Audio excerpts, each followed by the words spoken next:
Inilah kisah sengsara Tuhan kita Yesus Kristus menurut Markus.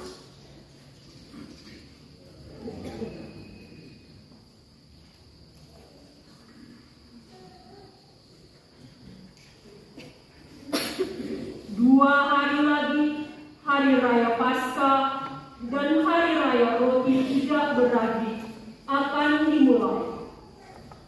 Imam-imam kepala dan ahli-ahli Taurat mencari jalan untuk menangkap dan membunuh Yesus dengan tipu muslihat. Dan mereka berkata, "Jangan pada waktu perayaan, supaya jangan timbul keributan di antara rakyat." Ketika Yesus berada di Betania, di rumah Simon si Kusta, dan sedang duduk makan, datanglah seorang perempuan membawa suatu buli-buli kualam berisi minyak narwastu murni yang mahal harganya. Setelah dipecahkannya leher buli-buli itu, dicurahkannya minyak itu ke atas kepala Yesus. Ada orang yang menjadi gusar dan berkata seorang kepada yang lain, "Untuk apa pemborosan minyak narwastu ini? Sebab minyak ini dapat dijual 300 dinar lebih, dan uangnya dapat diberikan kepada orang-orang miskin." Lalu mereka memarahi perempuan itu. Tetapi Yesus berkata, "Biarkanlah dia. Dia telah melakukan suatu perbuatan yang baik padaku. Karena orang-orang miskin selalu ada padamu, dan kamu dapat menolong mereka kapan saja kamu menghendakinya, tetapi aku tidak akan bersama-sama kamu. Ia telah melakukan apa yang dapat dilakukannya. Tubuhku telah diminyakinya sebagai persiapan untuk penguburannya. Aku berkata kepadamu, sesungguhnya di mana saja Injil diberitakan di seluruh dunia, apa yang dilakukannya ini akan disebut juga untuk mengingat dia." Lalu pergilah Yudas Iskariot, salah seorang dari ke-12 murid Yesus, kepada imam-imam kepala dengan maksud untuk menyerahkan Yesus kepada mereka. Para imam sangat gembira waktu mendengarnya, dan mereka berjanji akan memberikan uang kepada Yudas.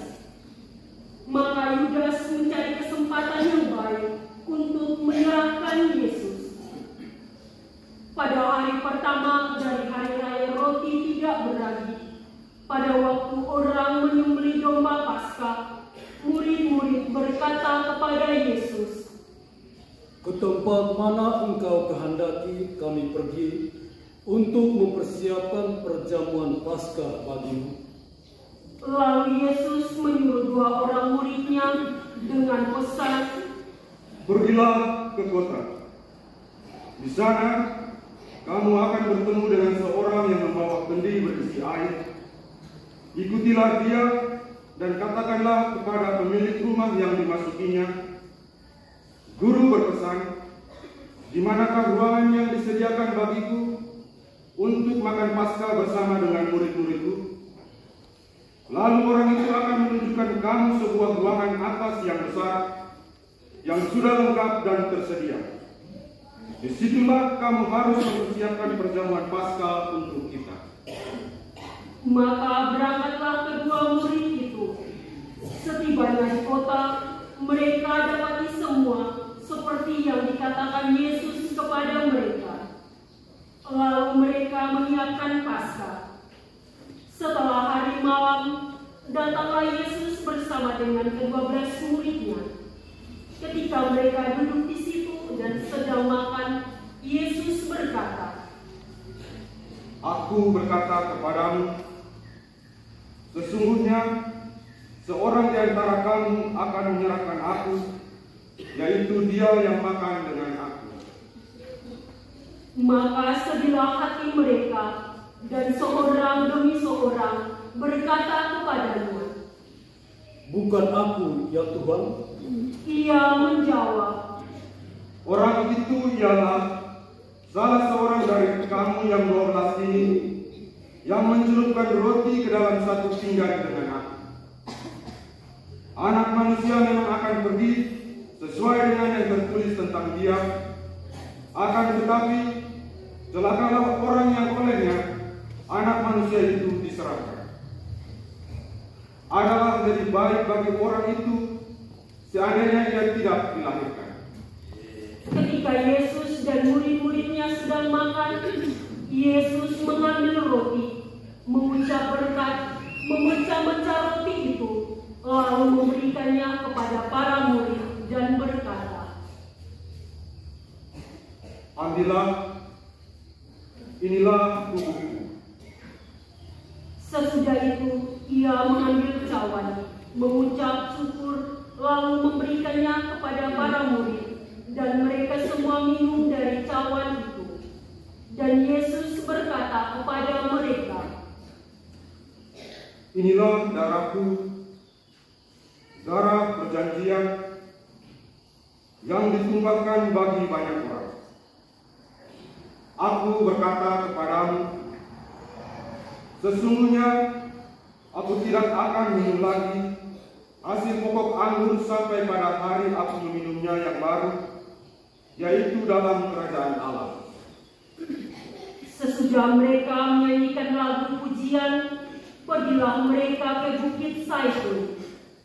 Dalam perjalanan ke Bukit Zaitun, Yesus berkata kepada mereka, "Kamu semua akan tergoncang iman, sebab ada tertulis, aku akan mengumpulkan gembala dan domba-dombanya akan tercerai-berai. Akan tetapi, sesudah aku bangkit, aku akan mendahului kamu ke Galilea." Kata Petrus kepada Yesus, Biarpun mereka semua tergoncang imannya, aku tidak. lalu kata Yesus kepadanya, "Aku berkata kepadamu, sesungguhnya pada hari ini, malam ini juga, sebelum ayam berkokok 2 kali, engkau telah menyangkal aku 3 kali." Tetapi dengan lebih bersungguh-sungguh, Petrus berkata, Sekalipun aku harus mati bersama-sama engkau, aku takkan menyangkal engkau. semua yang lain pun berkata demikian juga. Lalu sampailah Yesus dan murid-muridnya ke suatu tempat yang bernama Getsemani. Kata Yesus kepada murid-muridnya, "Duduklah di sini, sementara aku berdoa." dan Yesus membawa Petrus, Yakobus, dan Yohanes sertanya. Yesus sangat takut dan gentar. Lalu katanya kepada mereka, "Hatiku sangat sedih, seperti mau mati rasanya. Tinggallah di sini dan berjaga-jagalah." Ia maju sedikit, merebahkan diri ke tanah, dan berdoa supaya sekiranya mungkin saat itu berlalu daripadanya. Katanya, "Ya Aba, ya Bapa, tidak ada yang mustahil bagimu.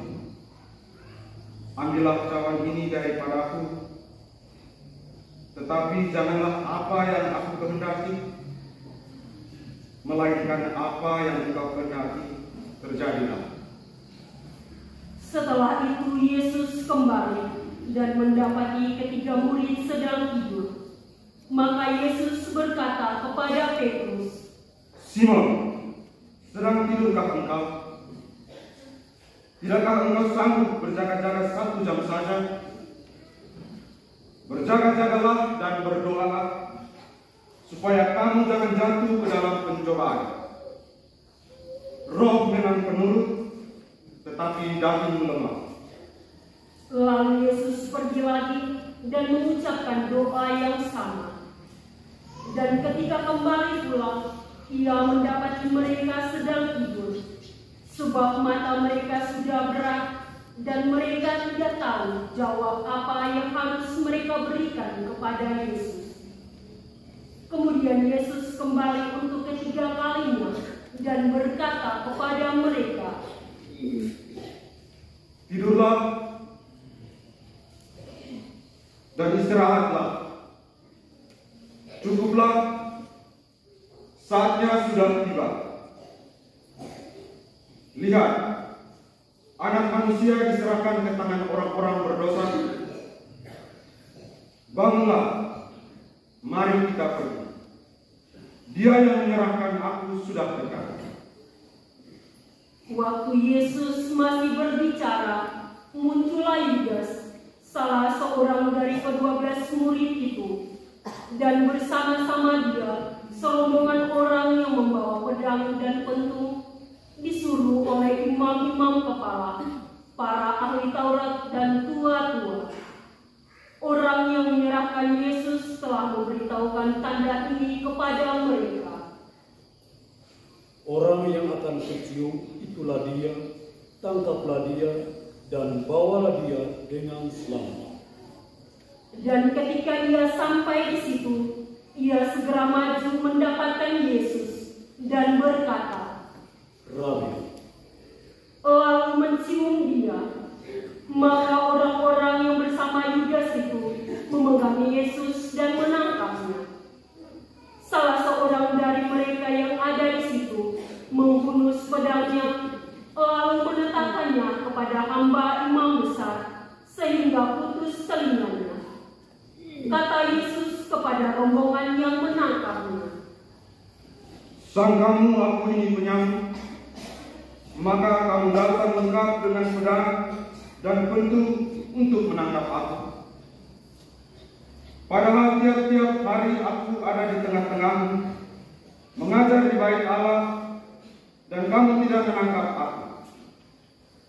Tetapi haruslah digenapi yang tertulis dalam kitab suci."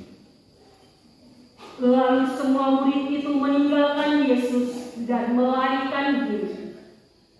Pada waktu itu ada seorang muda hanya memakai sehelai kain lenan untuk menutup tubuhnya mengikuti Yesus. Mereka hendak menangkapnya, tetapi ia melepaskan kain itu dan lari dengan telanjang. Kemudian Yesus dibawa menghadap imam agung. Lalu semua imam kepala, para tua-tua dan ahli Taurat berkumpul di situ. Sementara itu, Petrus mengikuti Yesus dari jauh sampai ke dalam halaman rumah imam agung, dan di sana ia duduk di antara pengawal-pengawal sambil berdiam dekat api.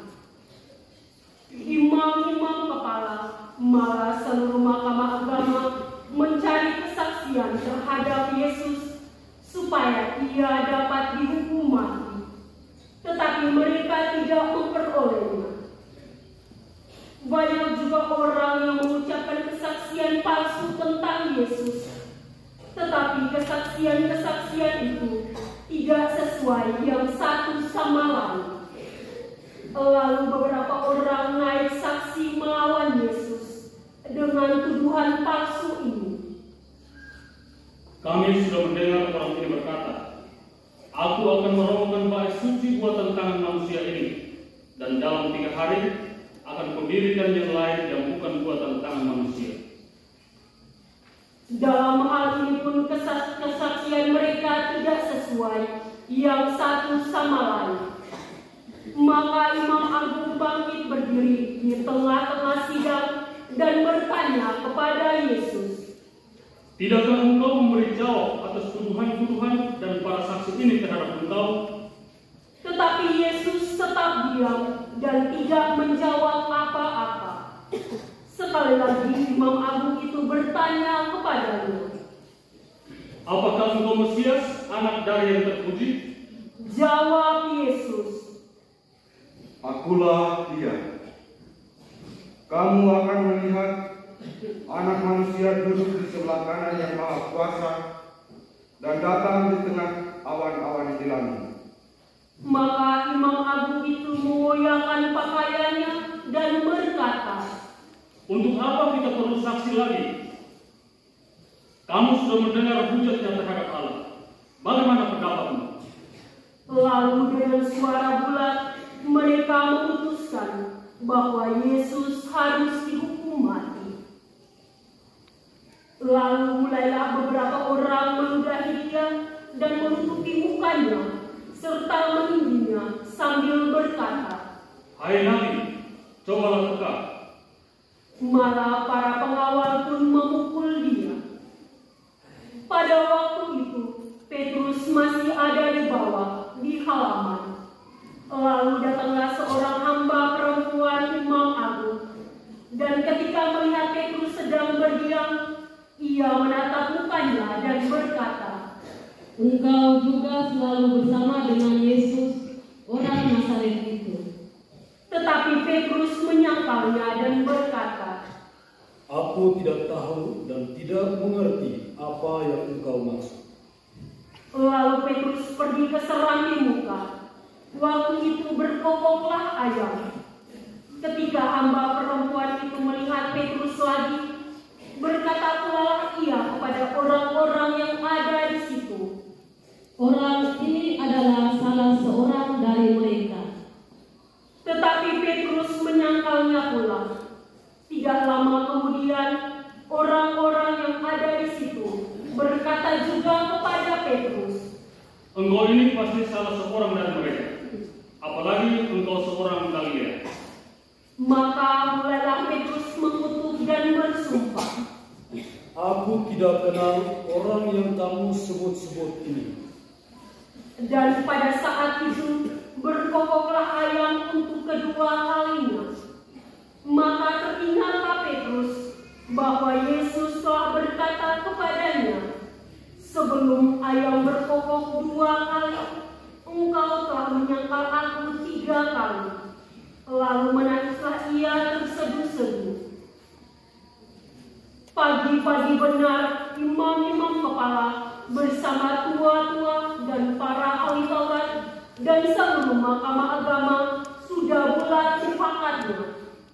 Mereka membelenggu Yesus, lalu membawa dia dan menyerahkannya kepada Pilatus. Pilatus bertanya kepada Yesus, "Engkau apa raja orang Yahudi?" Jawab Yesus, Engkau sendiri mengatakannya.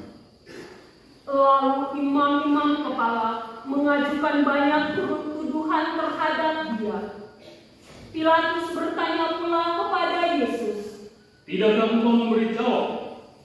Lihatlah betapa banyaknya tuduhan mereka terhadap engkau." Tetapi Yesus sama sekali tidak menjawab lagi, sehingga Pilatus merasa heran. Telah menjadi kebiasaan untuk membebaskan satu orang hukuman pada tiap-tiap hari raya itu menurut permintaan orang banyak.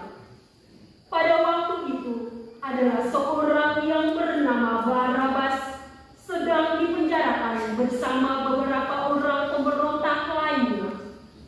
Mereka telah melakukan pembunuhan dalam suatu pemberontakan. Maka datanglah orang banyak dan meminta supaya kebiasaan itu diikuti juga. Pilatus menjawab mereka dan bertanya, "Apakah kamu menghendaki supaya dibebaskan raja orang Yahudi ini?"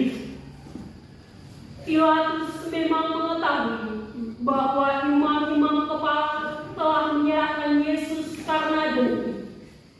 Tetapi imam-imam kepala menghasut orang banyak untuk meminta supaya Barabaslah yang dibebaskannya bagi mereka. Pilatus sekali lagi menjawab dan bertanya kepada mereka, "Kalau begitu, apakah yang harus diperbuat dengan orang yang kamu sebut raja orang Yahudi ini?" Mereka berteriak lagi, katanya, Salibkanlah dia. Lalu Pilatus berkata kepada mereka, Tetapi kejahatan apakah yang telah dilakukannya? namun mereka makin keras berteriak, Salibkanlah dia.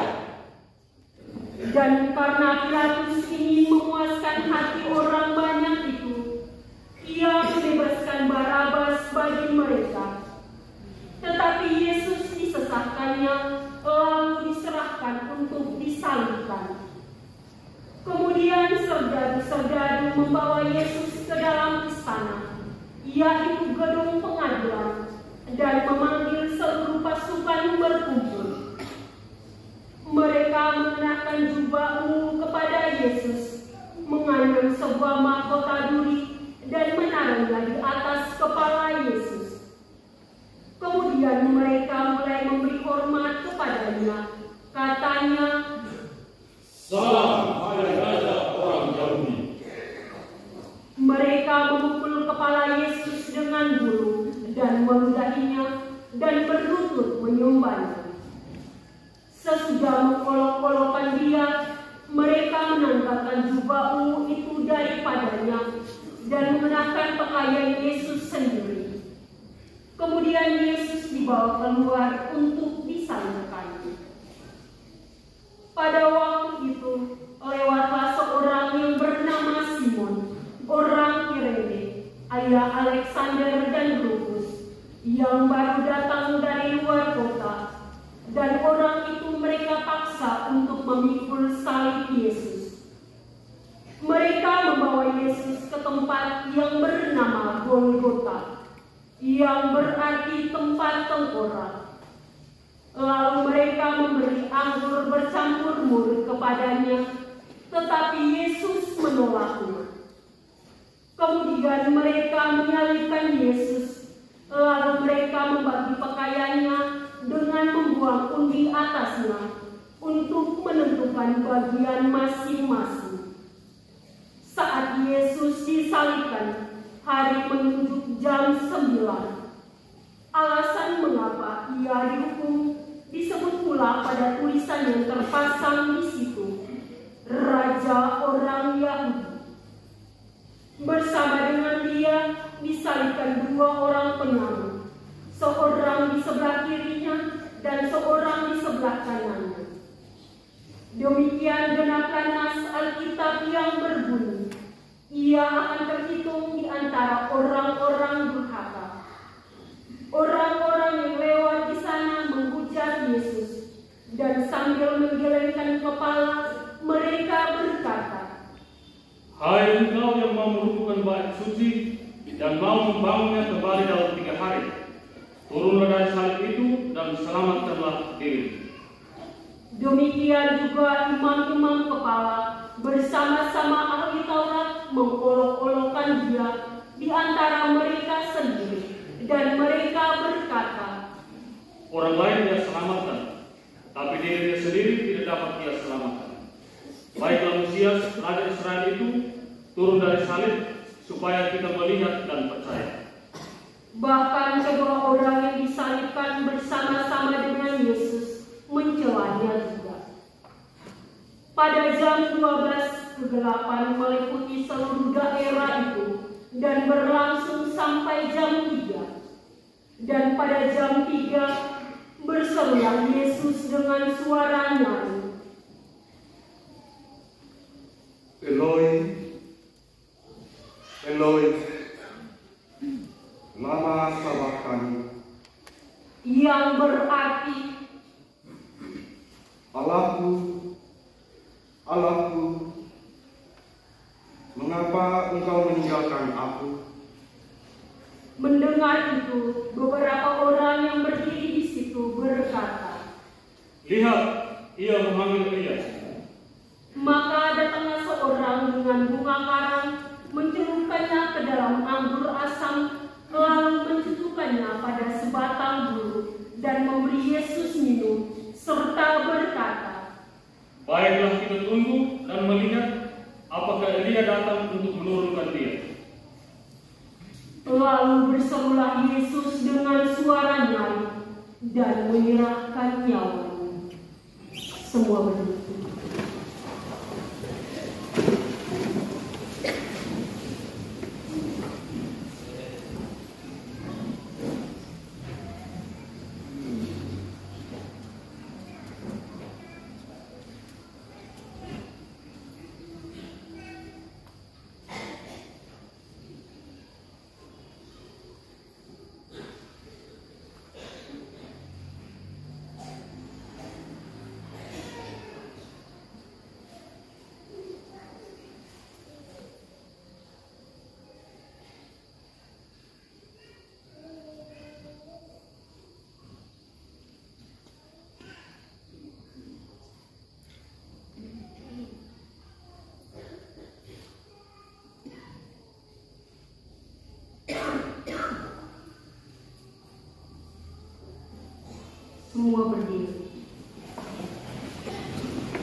tabir bait suci terbelah dua dari atas sampai ke bawah.